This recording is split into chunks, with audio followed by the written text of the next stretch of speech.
খাদিজার আজ শুভ বিবাহ।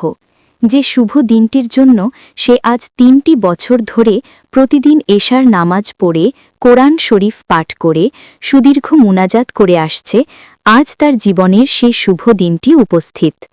মনের আনন্দে তার বুকটা যেন ফুলে ৪ গুণ মোটা হয়ে উঠছে, কিন্তু বাইরে তার বিন্দু মাত্র লক্ষণ দেখা যাচ্ছে না, কারণ খুব বেশি লজ্জা ও সংকোচ এসে তার কণ্ঠস্বর চেপে ধরেছে। কিছুক্ষণ আগেই বরযাত্রী এসে পৌঁছেছে। উপস্থিত মেহমানদেরকে আহার করান হচ্ছে।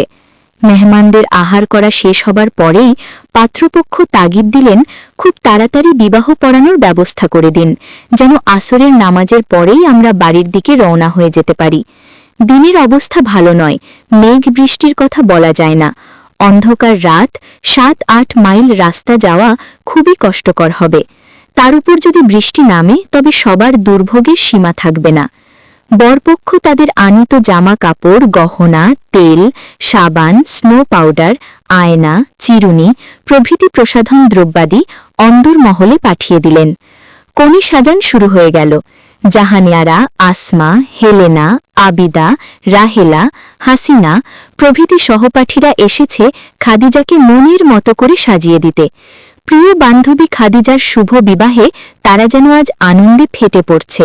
আসমা বলল, দে ভাই, বেশ করে সাজিয়ে দে, একেবারে ফুলপরির মতো করে সাজিয়ে দিবি, যেন প্রথম নজর পড়তেই দুলাভাইয়ের মাথা ঘুরে যায়। জাহান্নারা বলল, সে কথা আর তোকে বলে দিতে হবে না, ও বিদ্যা আমার বেশ ভালো করেই জানা আছে। আয় আবিদা, তুই খাদিজার মাথার চুলগুলিতে সুগন্ধি তেল মাখিয়ে মাথা আছড়িয়ে সুন্দর করে বেনি গেথে দে, মুখে পাউডার মাখিয়ে দে, ঠোঁটে লিপস্টিক ঘষে দে এবং মুখগুলোতে নেল পালিশ লাগিয়ে দে। আমি তাকে জামাকাপড় ও গহনাগুলো পরিয়ে দেই।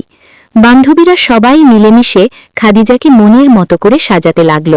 জাহান্নারা বলল, খাদিজার কিন্তু বরাতটা খুব ভালো, বরটা হয়েছে একেবারে মনের মতো, যেমন শিক্ষিত তেমন সুন্দর। রাহেলা বলল, তা যা বলিস ভাই, একেবারে লক্ষ্য কথার এক কথা, এমন রূপবান ও গুণবান স্বামী পাওয়া সত্যিই বড় ভাগ্যের কথা।